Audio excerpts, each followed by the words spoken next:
Oh, ini ada pertanyaan yang cukup menohok ini pertanyaannya. Baik. Pertanyaannya, di mana Allah menurut Muhammadiyah? Kalau pertanyaannya menurut Muhammadiyah, sebenarnya saya tidak perlu jawab. Kenapa tidak perlu jawab? Jenengan googling sudah banyak itu. Jenengan googling saja di mana Allah, kemudian spasi Muhammadiyah, itu sudah ketemu. Kenapa? Karena di majalah Suara Muhammadiyah sudah sering dimuat. Sudah sering dimuat tentang bab ini. Dan juga di Fatwa Tarjih juga sudah ada. Kalau pertanyaannya tentang di mana Allah. Isinya apa? Wah, ini tanya isinya ternyata. Saya sudah sampaikan suruh nyari di situ, ternyata tanya isinya apa. Nah, baik, isinya di situ. Ini ternyata penanyanya nguyak terus ini. Baik, isinya apa di fatwa tersebut atau di Suara Muhammadiyah ketika membahas di mana Allah? Jawabannya adalah bahwa ayat-ayat yang ada di dalam Al-Qur'an itu menjelaskan tentang Allah Subhanahu wa taala Ar-Rahmanu 'alal arsy istawa. Bahwa Allah Subhanahu wa taala beristiwa pada arsy-Nya. Nah, jadi Allah itu beristiwa pada arsy-Nya. Di atas arsy. Dan itu ada di 7 atau tempat di dalam Al-Qur'an. Jadi ada 7 atau 8 tempat di dalam Al-Qur'an tentang bab tersebut. Sehingga ayat-ayat yang menjelaskan tentang Allah Subhanahu wa taala di atas arsy itu banyak. Contohnya adalah inna rabbakumullahu alladzi khalaqas samawati wal arda fi sittati ayyamin tsumma stawa 'alal arsy. Ini contoh yang menjelaskan kepada kita bahwasanya ayat tersebut menyebutkan sesungguhnya Rabbmu adalah Allah yang telah menciptakan langit dan bumi dalam 6 masa, kemudian beristiwa pada arsy-Nya. Nah, dan ayat-ayat yang menjelaskan itu tidak hanya 1 atau 2 ayat, tapi ayatnya banyak. Contohnya di surat Al-A'raf ayat 54, di surat Yunus ayat 3, di surat Ar-Ra'du ayat 2, di surat Thaha ayat 5, di surat Al-Furqan ayat 59, di surah As-Sajdah ayat 4, di surat Al-Hadid ayat 4, dan juga ayat-ayat yang lain yang menyebutkan di langit juga ada. Bahkan di surat Al-Baqarah juga disebutkan. Ketika Allah Subhanahu wa taala menjelaskan di dalam surah Al-Baqarah itu huwallazi khalaqalakum ma fil ardi jami'a tsumma stawa ilas sama fasawwahunna sab'a samawat. Nah, tsumma stawa ilas sama. Nah, kemudian beristiwa ke langit. Nah, disebutkan beristiwa ke langit atau di atas langit. Nah, kemudian juga dalil-dalil yang lain banyak. Lalu bagaimana dengan ayat yang menjelaskan aqrabu ilaihi min hablil warid? Allah itu dekat, lebih dekat dari urat nadi. Itu ketika kita berdoa, Allah mengabulkan doa kita. Pengawasannya, ilmunya, itu Allah maha dekat kepada kita. Bagaimana dengan ayat wa huwa ma'akum aina ma kuntum? Allah bersama kalian di mana saja kalian berada.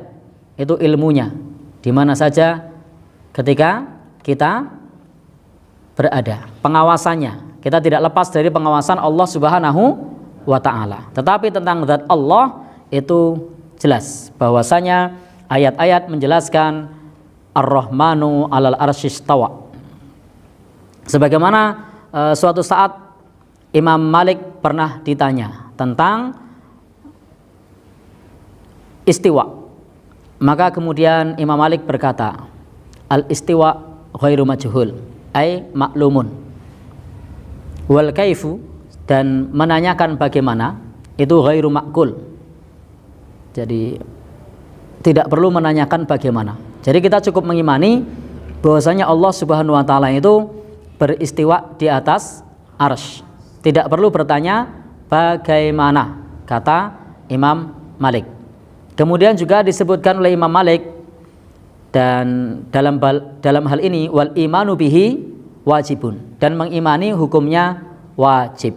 Jadi wajib kita mengimani Allah beristiwa di atas arsy.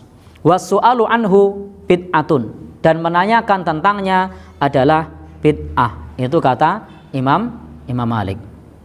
Jadi isinya di Suara Muhammadiyah kurang lebih seperti itu, di majalah Suara Muhammadiyah. Nanti silahkan teman-teman cari sendiri bagaimana menurut Muhammadiyah Allah di mana. Maka jawabannya sudah jelas, ada di fatwa Majelis Tarjih atau di majalah Suara Muhammadiyah. Edisi online-nya sudah ada. Sehingga kalau tadi pertanyaan seperti itu silahkan googling. Tapi penanya nguyak, isinya apa? Ya sudah, isinya kurang lebih ini penanyanya ngejar terus ini, isinya apa?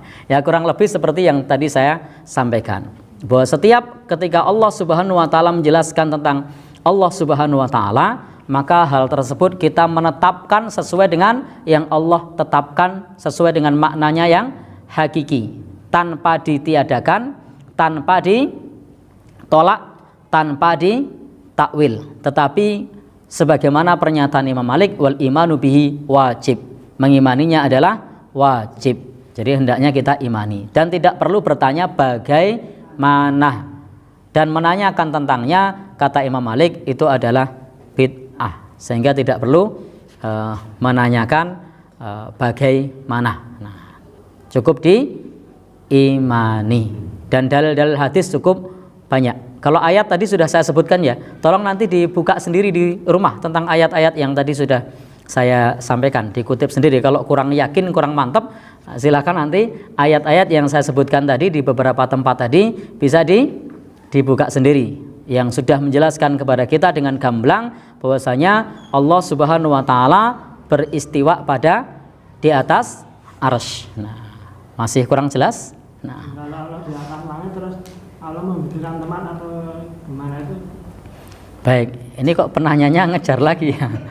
Baik, terakhir ya, untuk penanya terakhir.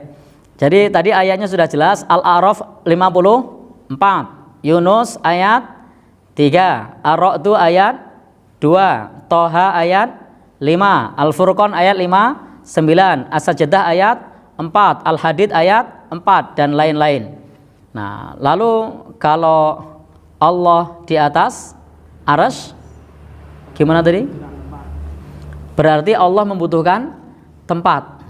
Baik, ini pertanyaannya ngejar lagi ini. Ya, ini termasuk pertanyaan yang bid'ah ini sebenarnya. Baik. Jadi karena bagaimana terus ini. Jadi intinya tidak perlu kita membagaimanakan, cukup kita imani. Jadi apakah ketika Allah memiliki arsy lalu Allah butuh arsy? Tidak. Allah Subhanahu wa taala punya manusia dan jin. Kita milik Allah bukan? Iya. Apakah Allah butuh kita? Tidak. Kita diminta untuk menyembah Allah. Apakah Allah butuh disembah? Tidak. Siapa yang butuh? Kita. Nah, justru makhluklah yang butuh kepada Allah, bukan Allah butuh kepada makhluk. Adapun Allah punya kehendak, punya iradah. Adapun Allah Subhanahu wa taala memiliki arsy, maka itu Allah Subhanahu wa taala ala kulli syai'in qadir. Atas segala sesuatu maha kuasa. Dan itu laisa kamitslihi syai' wa huwas samiul basir. Tidak serupa dengan sesuatu pun, dan Allah maha mendengar lagi maha melihat. Tidak perlu diserupakan dengan makhluk. Kita imani sebagaimana yang sudah dijelaskan di dalam ayat-ayat Al-Quran. Kita menetapkan sesuai dengan maknanya yang hakiki, tidak perlu ditakwil, tidak perlu ditahrif, tidak perlu ditaktil, tidak perlu ditakyif. Wallahu a'lam bishawab.